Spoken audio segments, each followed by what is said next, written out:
Hello everyone. Let's start the 13th part of banking awareness. Topic is forex terms. So forex is known as foreign exchange. As per the Indian laws, Indian citizens are not allowed to deal in any foreign currency in any manner except as permitted by RBI. तो ये फैमा जो आया था ये 1999 में आया था. FEMA is foreign exchange management act 1999. तो it came into force on 1 June 2000. FERA को रिप्लेस किया था इसने. फेरा 1973 में था. FERA is stands for foreign exchange revolution act. FEMA देखिए 1999 में आया था. उससे पहले था फेरा एक्ट जो कि 1973 का था. तो ये वही चीज़ है कि एज़ पर इंडियन लॉज कि कोई भी इंडियन सिटीज़न है वो फॉरेन करेंसी में डील नहीं कर सकता जब तक कि आरबीआई ने परमिट ना किया हो. अभी हम सब कुछ फॉरेन इन्वेस्टमेंट के बारे में ही पढ़ेंगे तो देख लेते हैं. आई मीन फॉरेन अकाउंट्स के बारे में पढ़ेंगे, सॉरी. तो एनआरआई जिसे बोलते हैं, non resident Indians, like person of Indian origin who stay in India in is less than 182 days in the preceding financial year according to income tax act 1961. जो लोग Indian citizens I mean India में जो 182 days से कम रहे हैं last financial year में, वो लोग एनआरआई कैटेगरी में आते हैं. और एनआरआई अकाउंट्स 4 तरह के होते हैं: NRE, NRO, FCNR and RFC. फिर देख लेते हैं कि फॉरेन अकाउंट्स को हम थोड़ा डिटेल में पढ़ लेते हैं. NRO account stands for non resident ordinary account. तो इसमें क्या होता है, कोई भी जैसे किसी भी पर्सन की जो फॉरेन में भी रह रहा है, उसकी कोई बिल्डिंग से रेंट आ रहा है या एग्रीकल्चर इनकम है, कुछ भी इनकम अगर वो जनरेट कर रहा है इंडिया में इंडियन करेंसी में, तो वो ये एनआरओ अकाउंट खोल सकता है. इसमें डिपॉजिट भी होगा और विड्रॉल भी होगा. इंटरेस्ट अर्न जो होता है वो टैक्सेबल होता है क्योंकि आप इंडिया से अमाउंट लेके फॉरेन में भी खर्च कर सकते हो, उसे फॉरेन में निकाल सकते हो. तो वो चीज़ है. एनआरई अकाउंट की बात कर लेते हैं. इसको बोलते हैं नॉन रेजिडेंट एक्सटर्नल अकाउंट. अब इसमें क्या होता है, it is an account of NRI to transfer foreign earnings to India. अगर कोई फॉरेन में है और उसे इंडिया में पैसे भेजने हैं अपने पेरेंट्स को, अपनी फैमिली को that is residing in India, तो वो ये अकाउंट बनाते हैं NRE, non resident external account. So इसमें सिर्फ विड्रॉल होता है, इंडिया में सिर्फ विड्रॉल कर सकते हैं, और इंटरेस्ट अर्न जो है वो टैक्स फ्री है. कोई टैक्स नहीं मिलेगा क्योंकि आप फॉरेन से पैसा भेज रहे हो इंडिया में, इंडिया वाले निकालना है. So F C N R की बात कर लेते हैं, foreign currency non resident account. It was first introduce in 1993. Only foreign currency is deposited इसमें, और only open in form of term deposit. So F C N R तब बनाते हैं जैसे कोई फॉरेनर इंडिया आ रहा है और कुछ लाइक 2-3 मंथ्स या कुछ समय के लिए आ रहा है, 1 year 2 year, and he wants to like save has foreign currency in form of term deposit, like कोई एफडी बनानी है उसे या कुछ भी, तो वो F C N R account खोलते हैं. आरएफसी की बात कर लेते हैं, resident foreign currency account. So these accounts are specially useful for non resident Indians. NRI के लिए होता है वो रिटर्न टू इंडिया, जो इंडिया वापस आते हैं, और इस अकाउंट को में saving as well as current account भी आते हैं. अब बात कर लेते हैं नॉस्ट्रो एंड वोस्ट्रो अकाउंट की. So a nostro account refers to an account that bank holds in foreign currency in another bank. So जैसे कि एग्जांपल ले लेते हैं, एसबीआई इंडियन बैंक है, it holds an account in bank of America in US dollars. So bank of America में अगर US dollar में एक अकाउंट एसबीआई ने होल्ड किया है तो एक नॉस्ट्रो अकाउंट हो गया. वैसे ही वोस्ट्रो अकाउंट इसका वाइस वर्सा है. When an account is maintained and held in Indian rupees bye foreign bank, for example bank of America has an account in SBI Indian rupees, तो वो vostro account हो गया. ये ऐसा होता है कि अब सपोज उसे कोई अपनी सब्सिडरीज खोलनी है किसी और जगह पे या कुछ भी, पर्पस डिफरेंट हो सकते हैं. सो बस ये दो कैटेगरीज हैं nostro and vostro. Balance of trade की बात कर लेते हैं. ये सेकंड पार्ट है इन फॉरेक्स अकाउंट्स में जो टर्म्स होती हैं, banking terminologies. So balance of trade देख लेते हैं. ये क्या होता है कि वैसे हमें पता है कि जो एक्सपोर्ट है वो इम्पोर्ट, जितना हम एक्सपोर्ट कर रहे हैं उतना इम्पोर्ट भी होना, वो बैलेंस नहीं, वो इक्वल होता है मतलब नॉर्मली. बट जो हम जनरली क्या होता है बैलेंस ऑफ ट्रेड, कि जितना ले रहे हो उतना दे रहे हो, जितना दे रहे हो उतना ले रहे हो, वो बैलेंस में होना चाहिए. बट नॉर्मली क्या है, जो डिफरेंस होता है हम लोग का एक्सपोर्ट रिसिप्ट में और इम्पोर्ट पेमेंट्स में, वो हम काउंट ऑन करते हैं इसमें as a positive balance of trade या नेगेटिव है. जो एक्सपोर्ट अगर ज़्यादा होगा इम्पोर्ट से, कि हम बाहर ज़्यादा भेज रहे हैं और ले कम रहे हैं, तो वो पॉजिटिव चीज़ है. अगर वैसे ही इम्पोर्ट ज़्यादा हो रहा है एक्सपोर्ट कम हो रहा है, तो करंट अकाउंट डेफिसिट हो रहा है. इसमें रेशियो है इम्पोर्ट टू एक्सपोर्ट का, इम्पोर्ट ओवर एक्सपोर्ट. ये नेगेटिव बैलेंस ऑफ ट्रेड कहलाता है. बैलेंस ऑफ पेमेंट की बात कर लेते हैं. दोनों क्वाइट सेम दिखता है. तो balance of payment is a difference between total outflows and total inflows of the foreign currency. थोड़ा अपोजिट तरीके से चलता है ये. उसमें एक्सटर्नल और इंटरनल था, एक्सपोर्ट और इनपुट था. अभी इसमें आउटफ्लो और इनफ्लो है. वैसे यहाँ पे जैसे ही हम पेमेंट की बात करते हैं, तो जब आउटफ्लो ज़्यादा होता है इनफ्लो से, तो वो नेगेटिव हो जाता है कि आप पैसा ज़्यादा दे रहे हो और ले कम रहे हो.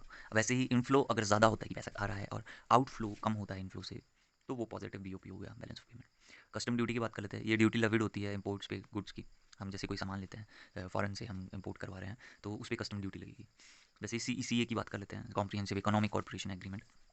और सेकंड टर्म है C E P A, comprehensive economic partnership agreement. ये अप्रॉक्स सेम से ही है, बट जो सी ई पी ए होता है, कॉम्प्रिहेंसिव इकोनॉमिक पार्टनरशिप एग्रीमेंट, जो पार्टनरशिप एग्रीमेंट होता है ये वाइडर टर्म है, और जो कॉपरेशन एग्रीमेंट है ये नैरो टर्म है. अभी क्या लिखता है, ये free trade agreement by Singapore, Malaysia, Thailand and India. Singapore, Malaysia, Thailand और इंडिया के बीच में जो भी फ्री ट्रेड एग्रीमेंट है वो सी ई सी ए है, कॉपरेशन एग्रीमेंट. ठीक है. इसमें नॉर्मली हम free trade, low budget charges, low duty, sorry, जो भी हम कस्टम ड्यूटी है ये चीज़ें लगाते हैं कि ये मिनिमाइज़ करना है, या कुछ भी जो डिसीजन होते हैं वो इसमें आते हैं सी ई सी में. वैसे ही वाइडर टर्म है C E P A, comprehensive economic partnership agreement. इसमें फ्री ट्रेड एग्रीमेंट है India, south Korea, Sri Lanka, Japan. और अप्रॉक्स ऐसे ही जो है पार्टनरशिप बेसिस पे डिसीजन मेक किए जाते हैं इनके।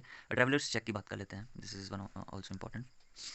ये एक मीडियम ऑफ एक्सचेंज है that can be use in place of hard currency. Suppose if someone wants to go to some country like जहाँ पे डॉलर यूज़ हो रहे हैं, वहाँ पे करेंसी हार्ड कैश कैरी करने की जगह कोई अपनी चेक बुक कैरी करना चाहता है, through cheque book he wants to do payments, तो ट्रैवलर चेक को यूज़ किया जाता है as an medium of exchange, medium of exchange. बात कर लेते हैं जनरल पॉइंट्स की कुछ। NRI जो होते हैं वो इंडियंस होते हैं जो स्टे करते हैं इंडिया में लेस देन 182 डेज इन प्रीसीडिंग, मतलब पिछले जो फाइनेंशियल ईयर में है, उसमें 182 डेज से जो कम रहे हैं इंडिया में, वो NRI घोषित किए जाते हैं। अच्छा, if an NRI intends to deposit local receipt in इस बैंक अकाउंट, तो उसको एक NRO अकाउंट जो कि टैक्सेबल होगा। अगर कोई NRI जो है डिपॉजिट करना चाहता है लोकल रिसिप्ट को अपने बैंक अकाउंट में, तो उसको NRO अकाउंट खोलना पड़ेगा, तो ये टैक्सेबल होगा। ओके, इसके बाद आता है जो एक NRI है, वो अगर FD ओपन करना चाह रहे हैं इंडिया में जो फॉरेन करेंसी में, तो उसको FCNR अकाउंट खोलना पड़ेगा, और it can be open in 6 permitted foreign currencies. 6 currencies हैं, सिर्फ उन्हीं के लिए FCNR खोल सकते हैं अभी आप इंडिया में। DGFT की बात कर लेते हैं, जिसको directorate general of foreign trade भी बोलते हैं। ये क्या है, रेगुलेटरी बॉडी है जिसमें फॉरेन ट्रेड और इन्वेस्टमेंट जो होती है इंडिया में, उसकी उसको रेगुलेट करती है। ओके, एक चीज़ और थी यहाँ पे, हमारे पास एक RFC अकाउंट था, जिसका हमने जनरली पढ़ा था कि जो इंडिया आते हैं या फिर जो अपना सेविंग और करंट अकाउंट खोलना चाहते हैं, तो ये फॉरेन ट्रेडिंग के लिए भी यूज़ होता है, business account as business account भी यूज़ होता है, रेजिडेंट फॉरेन करेंसी। ओके, अभी यहाँ देख लेते हैं कि जो पैकिंग क्रेडिट है, it is a popular name for which type of bank loan. तो प्री शिपमेंट क्रेडिट का जो एक और नाम है, पॉपुलर नेम, वो है पैकिंग क्रेडिट। ओके, इसके बाद हम थोड़ा बहुत इकोनॉमी की स्टैटिक्स पढ़ लेते हैं, क्या होता है इकोनॉमी। इंपॉर्टेंट टर्म्स जो है, माइक्रो इकोनॉमिक्स जो होता है, ये होल इकोनॉमी है बड़े टर्म पे, लार्जर टर्म पे। माइक्रो इकोनॉमी हो गया स्मॉल सेगमेंट का। माइक्रो में क्या होता है, जैसे किसी एक इंडस्ट्री की बात कर लेते हैं, उसकी इकोनॉमी के बारे में बात कर रहे हैं हम, तो वो माइक्रो इकोनॉमी में आ गया। होल स्टेट, होल कंट्री की बात करें, या सेम टर्म किसी भी फील्ड की बात कर लें, तो वो माइक्रो इकोनॉमिक्स में आ गया। अभी ओपन इकोनॉमी की बात कर लेते हैं, which their economic activities between domestic community and outside, जहाँ पे बाहर का भी हो रहा है और इंटरनल लाइक दूसरी कंट्री का भी कर रहे हैं हम, और जो भी है डोमेस्टिक कम्युनिटी का भी जो है इकोनॉमिक एक्टिविटीज़ हो रही हैं, वो कैलकुलेट करते हैं ओपन इकोनॉमी में, वो आता है इकोनॉमिक ओपन इकोनॉमी में। क्लोज्ड इकोनॉमी की बात कर लेते हैं, तो ये सेल्फ सफिशिएंट है, विद नो इंपोर्ट्स, कोई एक्सपोर्ट इंपोर्ट नहीं हो रहा है फ्रॉम इंटरनेशनल ट्रेड।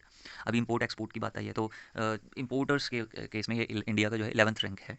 US से चाइना जर्मनी टॉप पे है। एक्सपोर्ट के केस में इंडिया 13th रैंक पे है, और China US Japan sorry Germany ये टॉपर्स हैं। तो ये जनरल वो है, मतलब बात हो रही है किसी स्पेसिफिक टर्म के केस में नहीं कह रहे हैं कि इंपोर्ट और एक्सपोर्ट का। फ्री मार्केट इकोनॉमी की बात कर लेते हैं। हाँ, ये कुछ टाइप्स ऑफ इकोनॉमीज हैं, वो देख लेते हैं। फ्री मार्केट इकोनॉमी होता है जहाँ पे कोई गवर्नमेंट रिस्ट्रिक्शंस नहीं होती है, but they are produce, how they produce, where they produce, this is all based on supply and demand. Command economy, government determine करती है कि क्या प्रोड्यूस करना है, कितना प्रोड्यूस करना है, और किस प्राइस पे हमारे को बेचना है। मिक्स्ड इकोनॉमी में क्या होता है, वो जो कैपिटलिस्ट और सोशलिस्ट इकोनॉमी का मिक्सचर है। कैपिटलिस्ट इकोनॉमी देख लेते हैं। कैपिटलिस्ट जो इकोनॉमी है, it means all means of production our own and control by private individuals for profit, जैसे कि जो जनरली US UK जर्मनी करती है। फिर डिफरेंट टाइप्स ऑफ मार्केट देख लेते हैं इकोनॉमी में। तो 4 तरह की है, perfect economy, monopoly economy, monopolistic economy, oligopoly. Perfect generally क्या होता है, लार्ज नंबर ऑफ बायर्स होते हैं और large number of small sellers होते हैं। वैसे ही मोनोपोली में कुछ रिस्ट्रिक्शंस होती हैं जो आपकी एंट्री और एग्जिट उसमें, और मोनोपोलिस्टिक में क्या होता है, हेट्रोजीनियस इकोनॉमी है ये। Oligopoly, large number of buyers होते हैं और वेरी फ्यू सेलर्स होते हैं at large levels. So oligopoly को ही बोलते हैं market structure in which only few sellers offer similar और identical products. Sectors of economy के डिस्कस कर लेते हैं। 3 सेक्टर है, प्राइमरी, सेकेंडरी, टर्शरी। प्राइमरी में agriculture, dairy, mining, farm, fishing sorry किया जाता है। सेकेंडरी में फैक्ट्री, वर्कशॉप, जो भी मैन्युफैक्चरिंग वर्क हुआ जाता है। और टर्शरी में जो आता है सभी sector, communication, banking, trade etcetera. 8 core sector of economy की बात कर लेते हैं, गवर्नमेंट जिस पे फोकस करती है, housing, MSME, renewable energy, social infrastructure, agriculture, export, credit और एजुकेशन और अदर्स। अब बात कर लेते हैं थोड़ा बहुत नेशनल इनकम के बारे में। तो नेशनल इनकम क्या होता है, it is sum total of factor incomes earn by the normal residents of a country during the period of an accounting year. तो जो भी टोटल फैक्टर ऑफ इनकम्स है जो अर्न किया है एक नॉर्मल रेजिडेंट ने कंट्री के during the period of an accounting year, so ये होता है generally domestic income plus national income.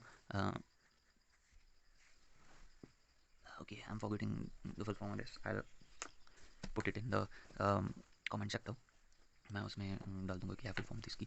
Indian economy, GDP के इंडियन इकोनॉमी के बारे में डिस्कस कर लेते हैं। तो इसमें मेन टर्म्स है GDP, जिसको ग्रॉस डोमेस्टिक प्रोडक्ट बोलते हैं। मॉनेटरी वैल्यू है all final goods and services की जो कि इंडिया में प्रोड्यूस हुआ है या that is produced in country in one financial year. Because we are discussing about Indian economy, में इंडियन GDP की बात करने के हिसाब से मैंने मतलब डेफिनेशन बोला।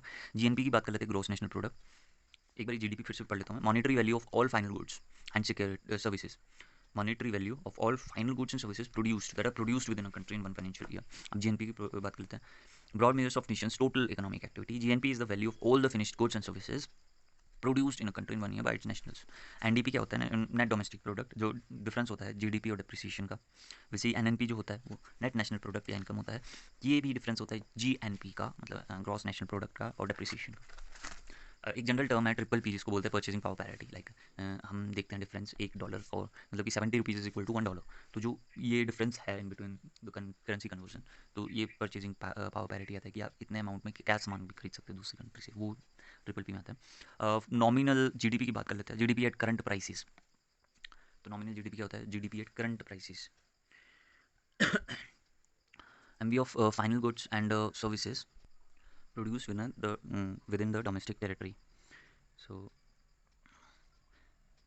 Market value of final goods and services that are produce within the domestic territory, वो नॉमिनल जीडीपी है। रियल जीडीपी एक कांस्टेंट प्राइस पे होती है, और नॉमिनल जीडीपी जो होती है वो करंट प्राइस पे होती है। जो रियल जीडीपी है वो बेस ईयर, कोई भी बेस ईयर ले लेते हैं हम, उस बेसिस पे आप रियल जीडीपी जो है कैलकुलेट करते हैं। अभी कुछ टर्म्स हैं जो इंपॉर्टेंट है, that is related to inflation.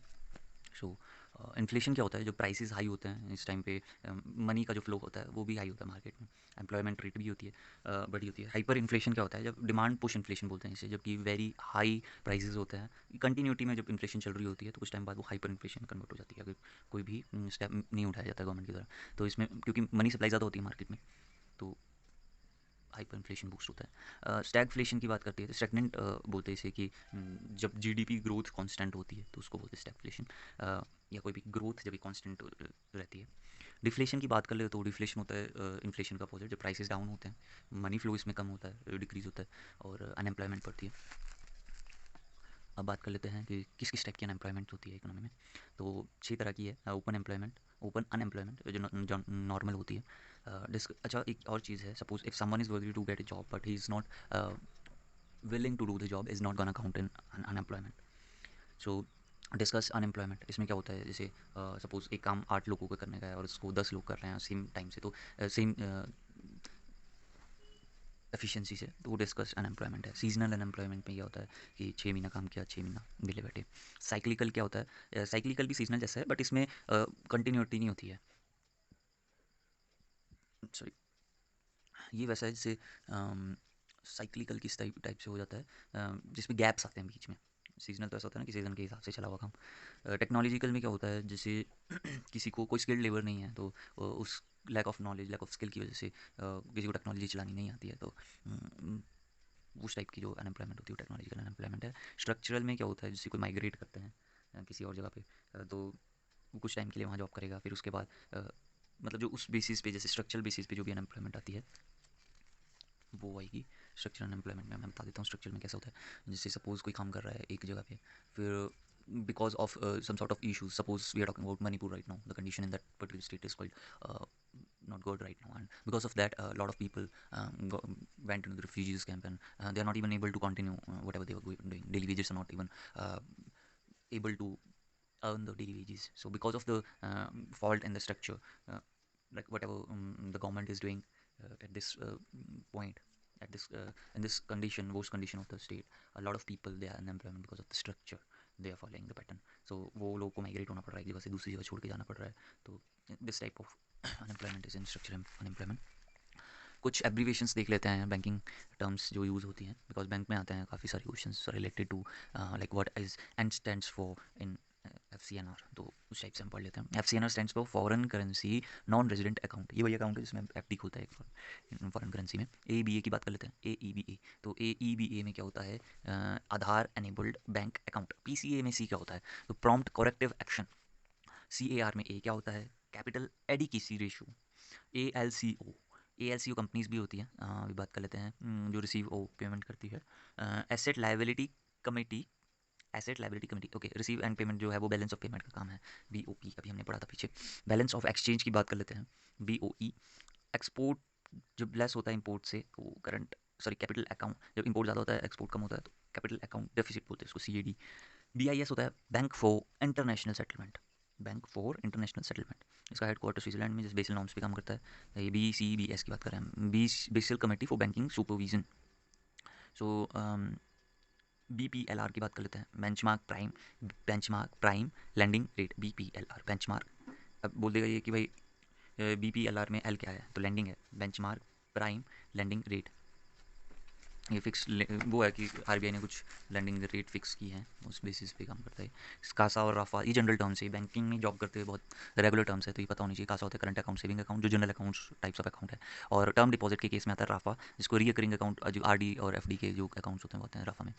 CPI होता है कंज्यूमर प्राइस इंडेक्स, वैसे ही होलसेल प्राइस इंडेक्स भी होता है, जो हमारा बैंकिंग सेक्टर में नेटवर्क्स यूज़ हो रहे हैं, किस सॉफ्टवेयर पे काम करते हैं, तो CBS है, वो कोर बैंकिंग सॉल्यूशन पे काम करता है। ELSS की बात हो रही है अभी, तो इक्विटी लिंक्ड सेविंग स्कीम। सो ये क्या होता है, कंपनीज जो खुद से इन्वेस्टमेंट करती हैं वो उसको इक्विटी बोलते हैं, जो आप इन्वेस्टमेंट कर रहे हो अपने पैसों की। डेप्ट होता है जो आप लोन ले रहे हो। EMI होता है इक्वेटेड मंथली इंस्टॉलमेंट्स। EPOS, ये वही POS है, point of sale, electronic form, electronic point of sale, ये इसकी फुल फॉर्म है। फैमा और फेरा कॉमन हमने अभी पढ़े, जो फैमा है वो 1999 एक्ट है, फॉरेन एक्सचेंज मैनेजमेंट एक्ट जिसको बोलते हैं। फेरा वैसे ही इसको फेरा को रिप्लेस किया था फैमा ने, फेरा 1973 एक्ट था, और फॉरेन एक्सचेंज रेगुलेशन एक्ट इसका फुल फॉर्म है। गार की बात करते हैं, GAR, तो जनरल एंटी अवॉइडेंस रूल है ये, MSF मार्जिनल स्टैंडिंग फैसिलिटी, ठीक है। और फिर बात कर लेते हैं कि IFSC कोड होता है एक, दो डिफरेंट कोड्स हमने सुने हैं, IFSC और MICR।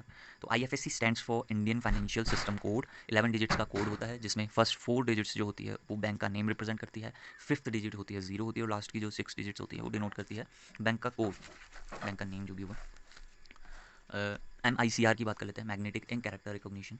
तो magnetic ink character recognition 9 digits का कोड है, पहले 3 डिजिट्स में सिटी कोड होता है, दूसरी 3 जो डिजिट्स होंगी वो बैंक का कोड रिप्रेजेंट करेंगी, और जो लास्ट की 3 डिजिट्स होंगी वो ब्रांच का कोड, पहले सिटी फिर बैंक और फिर ब्रांच। ECS क्या होता है, इलेक्ट्रॉनिक क्लियरिंग सिस्टम। सो ये कुछ इंपॉर्टेंट बैंकिंग एप्लीकेशंस थी। Thanks lot, bye bye.